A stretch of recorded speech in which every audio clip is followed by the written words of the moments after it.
You're listening to Keith Sports News. Hey guys, how's it going? Welcome to KSN episode 30. Wow, already.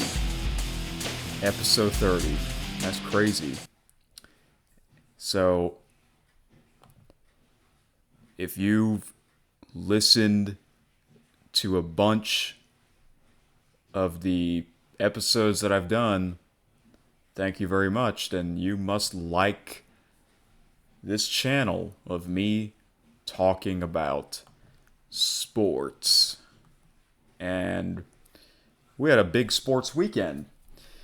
The first weekend of April was a big weekend in sports. And let's get right into it. And I'm going to start off with, if you read the title of this episode, that's right. History has been made in the National Hockey League. That's right. Alexander Ovechkin from the Washington Capitals broke the great Wayne Gretzky's all-time goals record.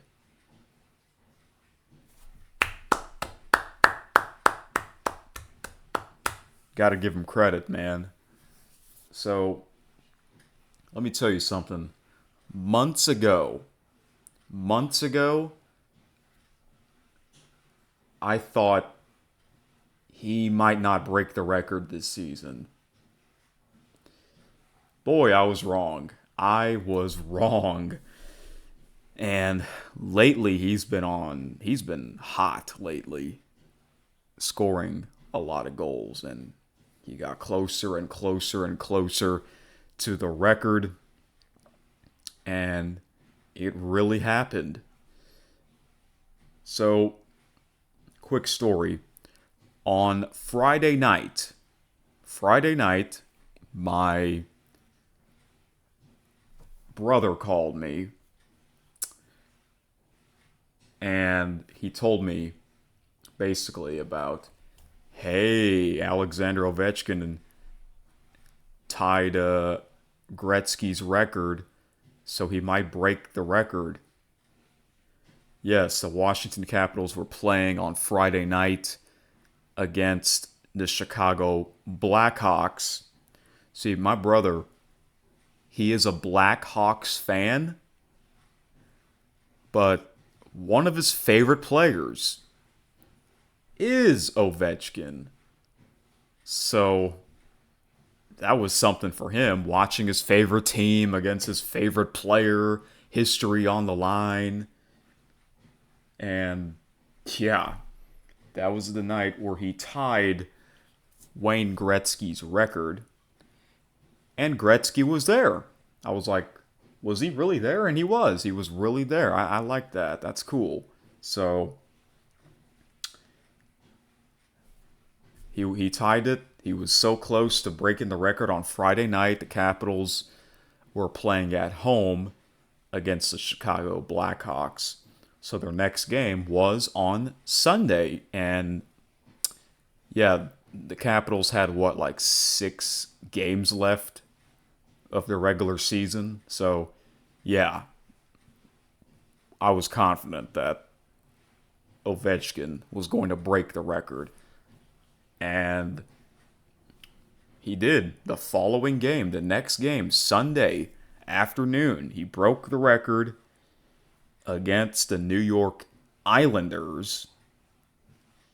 And it was in New York. Yep. They were the visiting team at the time. And part of me wished, he broke the record when when his team was at home ice. But he did it in New York. And yeah, the crowd gave him total respect. He did it, man. 895, I believe, right? So, he might as well go for 900. Yeah. Why not go for 900, which he probably will. He'll probably hit 900 for this season. And I think he's going to come back next year, too. He's still great for a professional hockey player. So, yeah. He will go down as one of the all-time greats. So, yeah. Washington Capitals, I believe they've already clinched the playoff. Let's check the hockey standings real quick. Because the regular season is almost to an end. Same with the NBA here.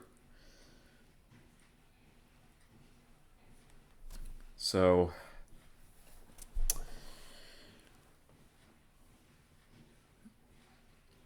oh, I forgot to mention. It's weird because he broke the record, right? But his team lost. The New York Islanders won 4-1. But the bottom line is Alexander Ovechkin broke the record, 895. He might as well go for 900. So for the standings, some teams have already clinched in the Eastern Conference, the Atlantic Division. Toronto Maple Leafs, Tampa Bay Lightning, and the Florida Panthers. They've all clinched. In the Metropolitan Division, the Washington Capitals and the Carolina Hurricanes, they both clinched. Western Conference, in the Central Division, the Winnipeg Jets, Dallas Stars, and Colorado Avalanche, they've all clinched. In the Pacific Division, Vegas Golden Knights and the Los Angeles Kings, they've clinched. Okay.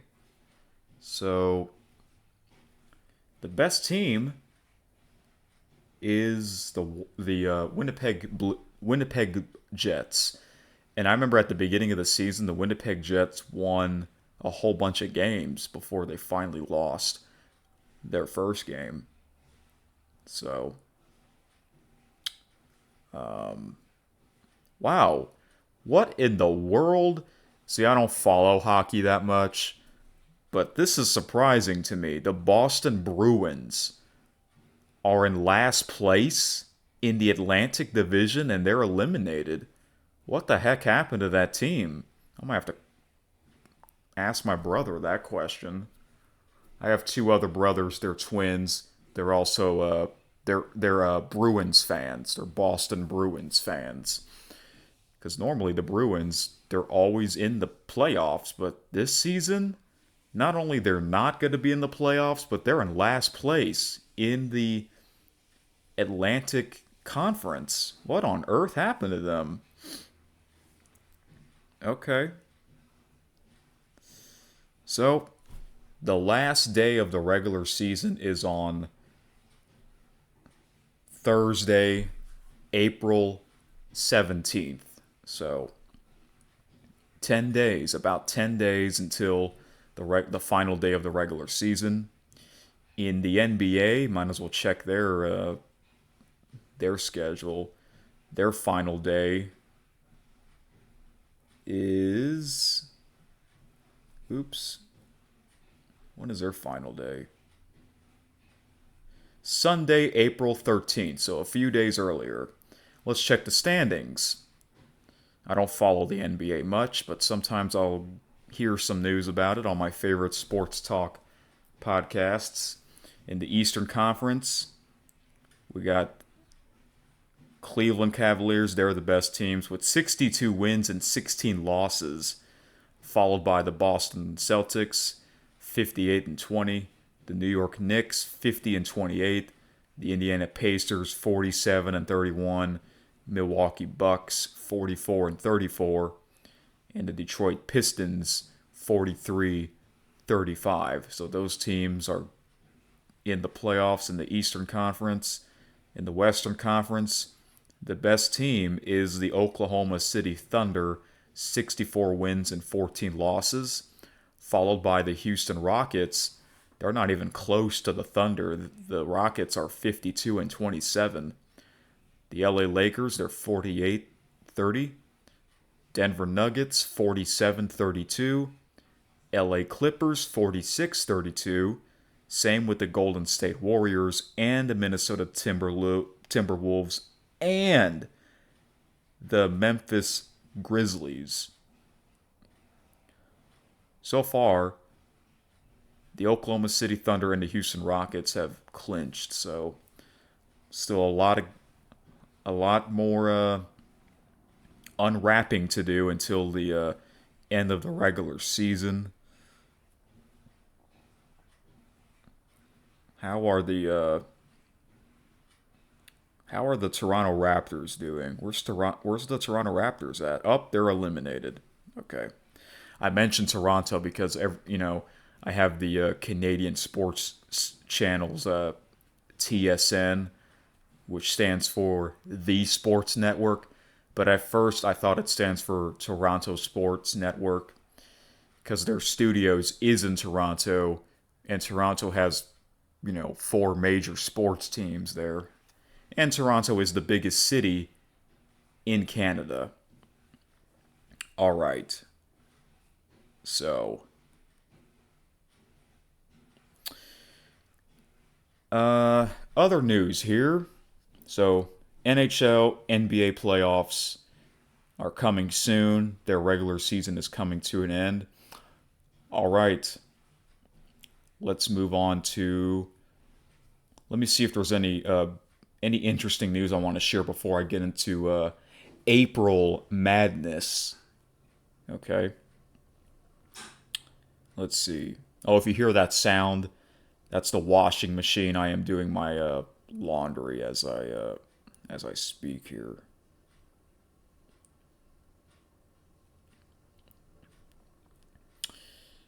Okay, here. Any other news here? Sometimes I get some breaking news on the ESPN app. Here we go. In the MLB, Jeff Passan reported that first baseman Vladimir Guerrero Jr.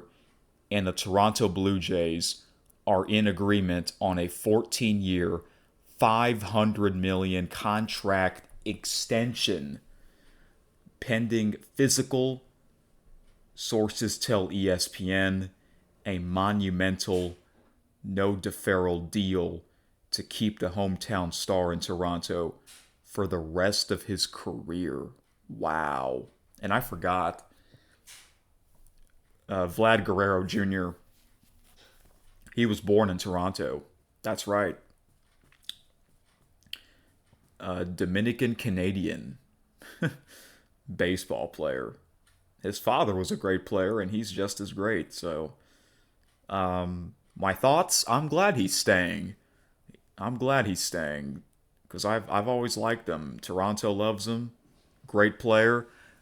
I remember when he was in the home run derby back in 2019. He put on a crazy show against I think it was Jock Peterson, who used to be with the LA Dodgers at the time. That was that was nuts. So I'm glad he's staying. All right.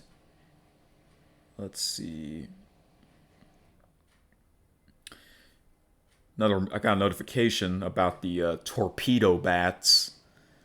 Manfred, the commissioner of the Major League Baseball, Rob Manfred, praises torpedo bats. He says that the controversial bats are absolutely, quote, absolutely good for baseball. What do I think about the torpedo bats? I don't mind them at all. I really don't. It's legal. If it's not legal, they wouldn't be using it, right? I mean, yeah, it's kind of a weird shape of a bat, but hey. The thing is, I feel like the people that don't like them are Yankees haters. They're probably Yankee haters. I don't hate the Yankees. I actually kind of like the Yankees. I do wish them well. They're actually a pretty fun team to watch, in my opinion.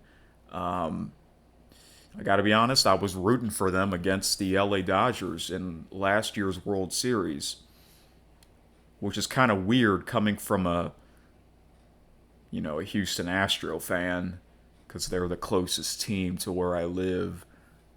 Plus, the reason why I kind of like the Yankees, one of the main reasons why is because I like listening to the Michael Kay show. Michael Kay is the voice of the New York Yankees. He's one of my favorites. Yeah.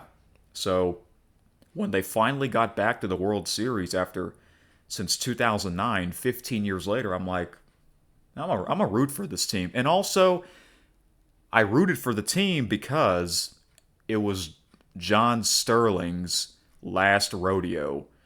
John Sterling was the voice of the Yankees on radio, and I listened to his calls at the World Series instead of watching it on TV.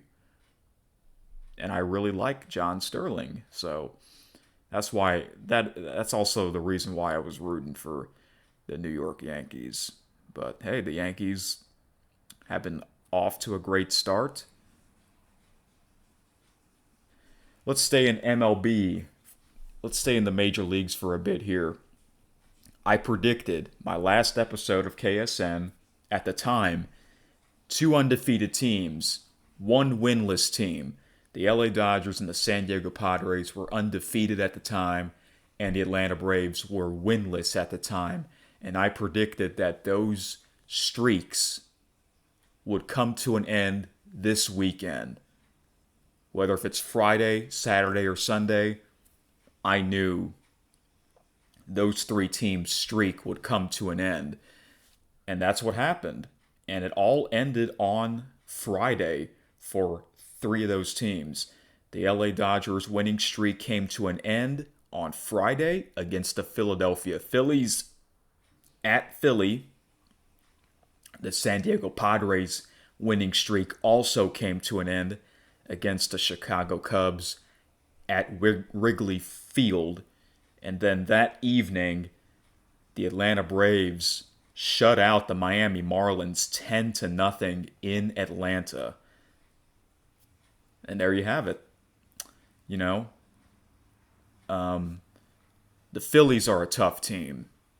The Chicago Cubs are getting better. I predicted the Cubs will win the National League Central Division. Okay?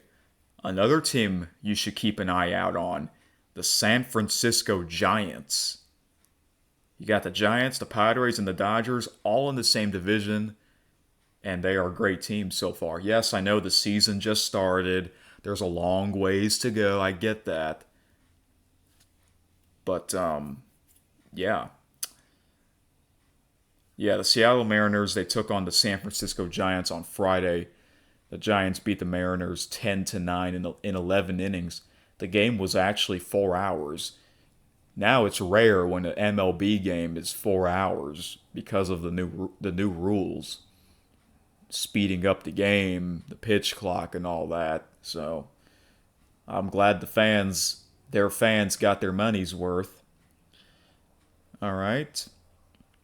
I didn't watch any baseball games this weekend because of the other big sporting events that I'm interested in were happening as well. So, but I mentioned that I listen to a lot of sports talk shows, and three of them, they would talk about what's going on in the major leagues. I mentioned the Michael Kay show. Well, he mainly talks about the New York Yankees and the New York Mets, but other shows, Baseball Tonight with Buster Olney, and of course, in my opinion, the greatest sports talk show of all time, Mad Dog Unleash with Christopher Mad Dog Russo. So I'll have to hear what they have to say.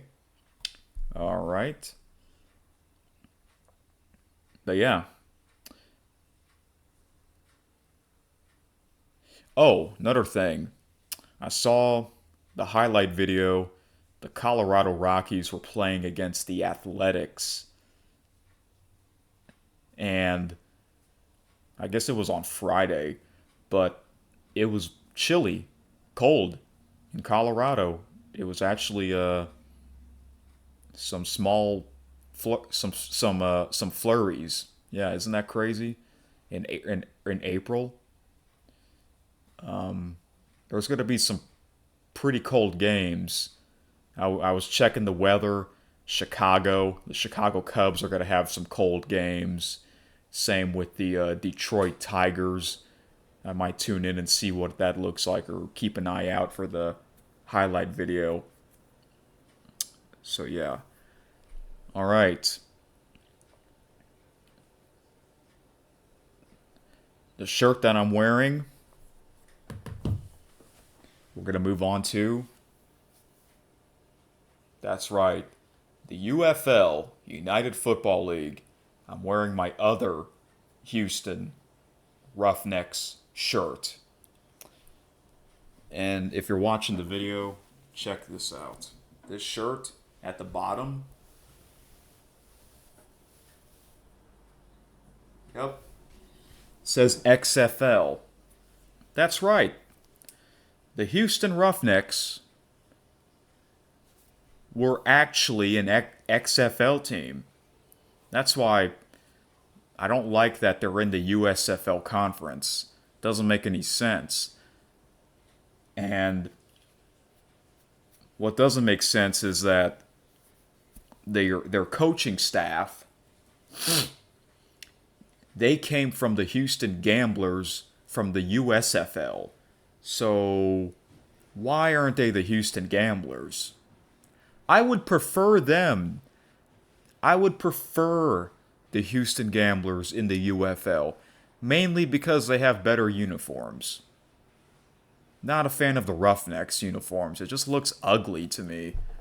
Mainly their helmets. What is with their helmets? 3 different colors. You got one side where it's like navy blue with the number on it. The other side it's like white and navy blue. What the heck is that? And I mentioned in a previous episode, I really enjoyed the XFL in 2020. The Houston Roughnecks had different uniforms, much better looking uniforms. It's a shame that they can't bring that back. And it's also, I mentioned that it was also a damn shame that COVID had to happen. At the time, if I had to bring back one sports season back to life in 2020, it would be the XFL. It's not even close, because by the time COVID happened, XFL was in the middle of their season. Yeah, I know March Madness was about to begin, and I feel sorry for those players and the coaches. MLB season was getting ready. But the thing at the time, the thing for me to watch was the XFL in 2020. Yeah. Alright, now let's talk about the UFL. Week 2. The UFL Week 2. So, Friday night was the Birmingham Stallions against the Michigan Panthers. That's kind of weird that the champions, the UFL champions, or I should say the three-peat spring football champs, the Stallions, they're playing back-to-back road games, 2 straight road games. And I predicted the Stallions would win, and that is exactly what happened. They beat the Panthers 21-12. It's kind of weird that the Panthers, they're playing in the same stadium with the they're playing in the same stadium with the Detroit Lions. Some of these teams, yeah, the Panthers are technically the only UFL team to play in the NFL stadium. It's kind of weird, but yeah, Ford Field. Saturday night, the Michigan Showboats took on the DC Defenders at DC. DC has great fans. I didn't watch the game, but I saw the highlight video, and Joe Tessitore was on the call. So yeah, Joe Tessitore is really one of the voices of the UFL. That's amazing. I really like him. Him and Greg McElroy, they are college football announcers on ABC or ESPN, and it was a great game. Great defensive game. The defenders pulled off 17-12. Sunday, I guess it's my team, my favorite team, the Houston Roughnecks, because they're the closest team to where I live. They took on the Arlington Renegades. So, I actually watched the full game, but I didn't watch it live. That game was an ESPN telecast, meaning it was on ESPN Plus. I have ESPN Plus, so I decided to watch the full game replay, skip through all the commercials, the halftime, and I pretty much watched the game in about a little over 2 hours. Not bad. However, I was basically watching two things at once.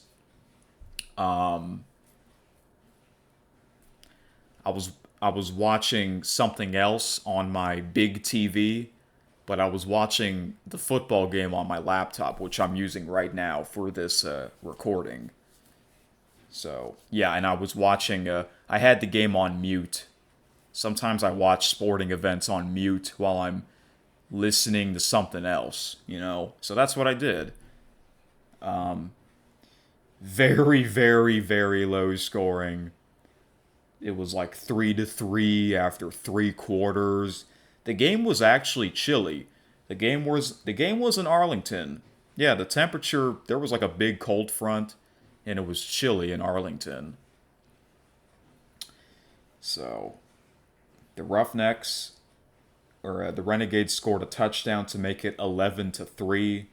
So the Roughnecks had to come back and they scored a pretty late touchdown. However, they did not get the 2-point conversion. So they went for the special onside kick, 4th and 12, right? You can do that. And I don't know why it's 4th and 12 instead of 4th and 10. But the Roughnecks, they went for it, obviously, and they missed. So that's how the game ended, basically. The Renegades won 11-9. That might be the lowest scoring spring football game ever. I wonder, might be because of the weather. I don't know. I guess the offense was like ice cold because of the weather, but I don't mind defensive matchups. I really don't, because you don't get low scoring games like this. It's pretty rare. 11-9. I know people don't like that kind of game because, no offense. I understand that. Not enough action. I get that. Hey, I like high scoring games.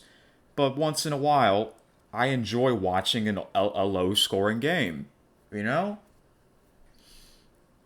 That's normal in baseball game, Major League Baseball. There's not that many high scoring games. Sometimes there is, sometimes there isn't. Same with the NFL. There's not that many very high scoring games in the NFL. In college, there is. There's more high scoring games in college football and college baseball. But in pro sports, not that much. Even the CFL's like that. Not that many high scoring games in the CFL. But once in a while, you'll get a high scoring game. In the NHL, same thing. Not that many goals sometimes, or a lot of times. And of course, soccer. Not that many goals in soccer. A lot of times, a soccer game is 1-0. That's it, just one goal in the whole 90 minutes. No, one goal. So, yeah.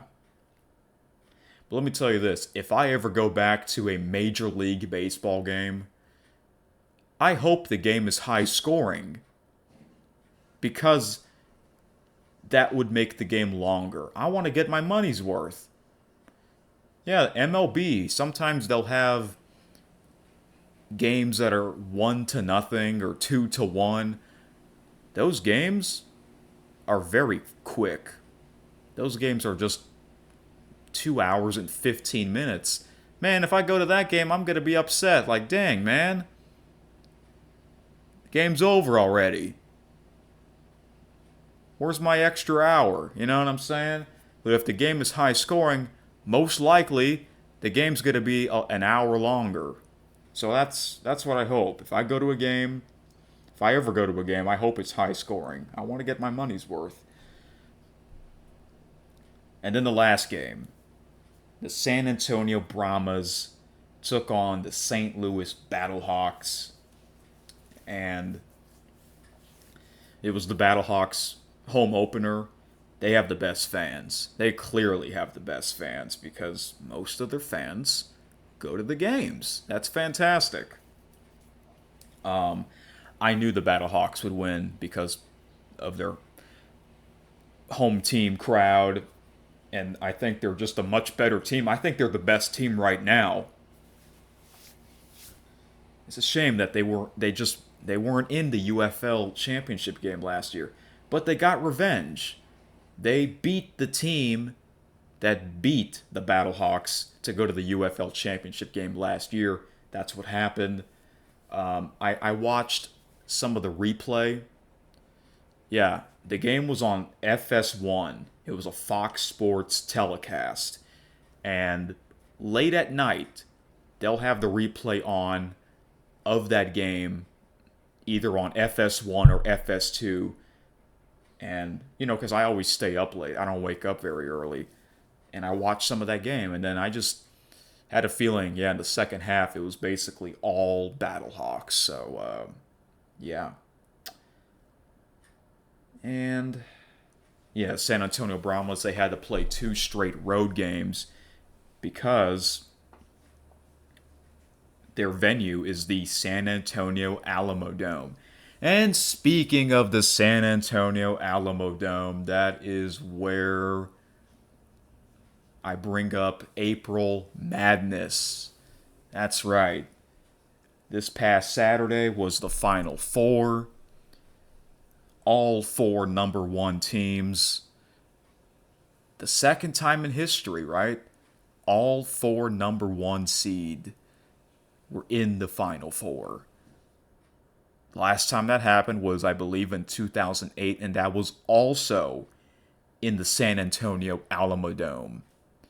So, and I knew both games would be close.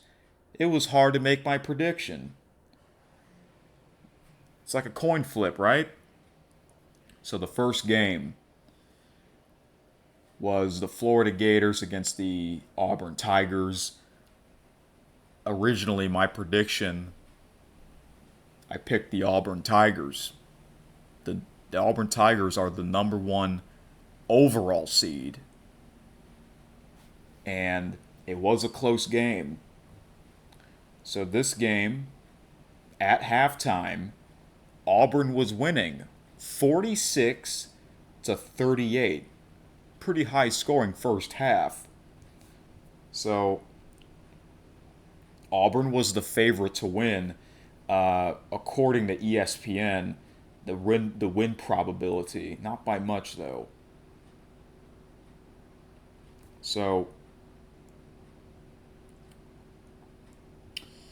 let's see here. And then the second half, man, Florida came back. It got close. They kept scoring. And it was tight. The last 5 minutes, the game was very, very close. And then Florida took the lead with just about 2 minutes left in the game. And they kept scoring and scoring. And then time ran out for Auburn. Congratulations to the Florida Gators. They are moving on to the national championship game. Which means, that's right, that game, Florida and Auburn, was an all SEC matchup in the semifinal. That means we have an SEC team in the championship game. So, they took on the winner between Houston and Duke, the second semifinal game. So, the first game, both games were at the Alamo Dome. The first game started at 5:09 p.m. Central Time. The second one started almost 3.5 hours later. But yeah, Houston versus Duke.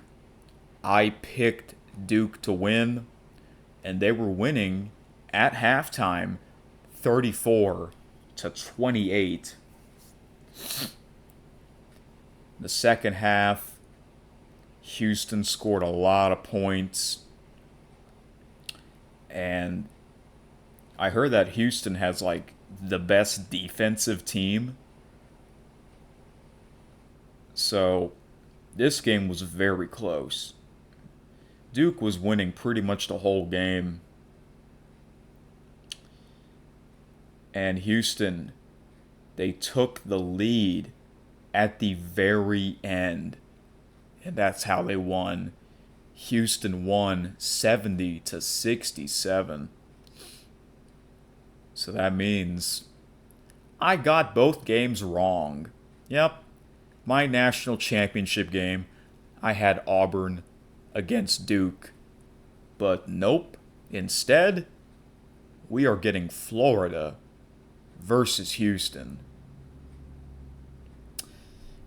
The great Coach K, from the former coach at Duke, the greatest basketball coach of all time, he was at the game.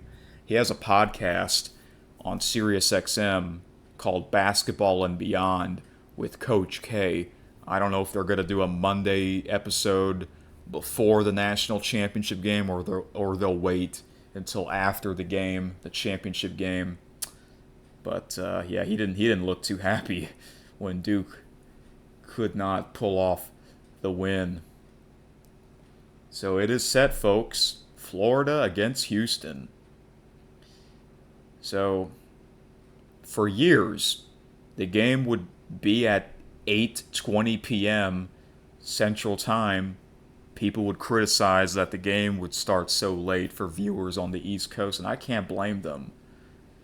But finally, they decided to listen to the fans, the TV fans, and have the game 30 minutes earlier. 7:50, that's still kind of late in my opinion. It should be an hour earlier. Have it at 7:20 or even 6:50. That'd be much better. I guess they want to have a long pregame show. Oh well, that doesn't bother me because I always stay up late anyways, but I'm speaking for the people. You know, if you're in the East Coast, some people have to go to bed at 9 p.m. But it is what it is. So I will watch this game. Florida against Houston. There might be more Houston fans because they're closer to San Antonio.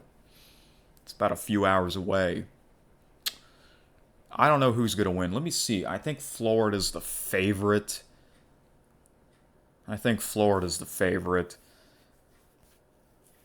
Oh my goodness. Now this is surprising. If you're watching, I'm showing you the matchup predictor on my phone. ESPN has Houston 65.4%, Florida 34.6%. Wow.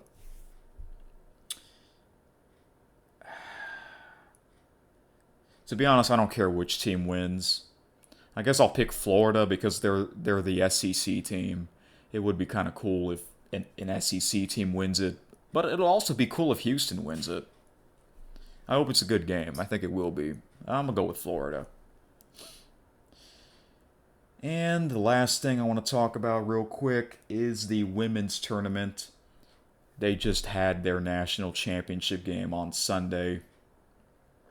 On Friday night was the semifinals. The first game, Texas took on South Carolina. South Carolina won their game easily, 74-57. So they took on the winner between UConn and UCLA. UConn dominated that game, 85-51. And the national championship game on Sunday was South Carolina against UConn, and I predicted UConn will win. And that is exactly what happened. Not only UConn won, they won by 23 points. Craziness. Wow, good for them. Good for them. I'm happy for, what's that player's name? Paige Buckers.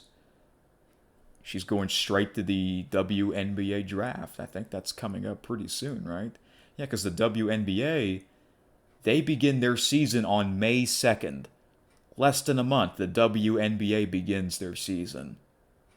Isn't that weird that the WNBA, they would have their season pretty much during the NBA's off season? I guess they don't want to have their season at the exact same time. I guess that makes sense. Plus, you have the NHL pretty much at the same time during the NBA season. So, yeah. UConn. What's that coach name? The UConn coach is a male. What's his name? He's been around there forever.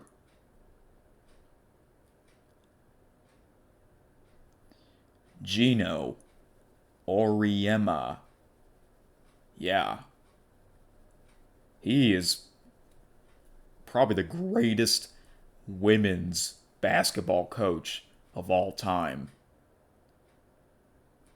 I mean, UConn women's basketball has just been dominating. You know, the past 2 years, the men's team, men's UConn basketball, they dominated their games. Now it's the women's turn. It's crazy. So, yeah. All right. So, Monday night is the night. We'll see what happens. It's kind of weird, that Jim Nantz is no longer calling the national championship game after all these years. But he still does the Masters golf tournament, which begins this Thursday. I'll hear some news about that. The biggest golf tournament of the year. And he still does the National Football League games on CBS. He just decided not to do March Madness anymore.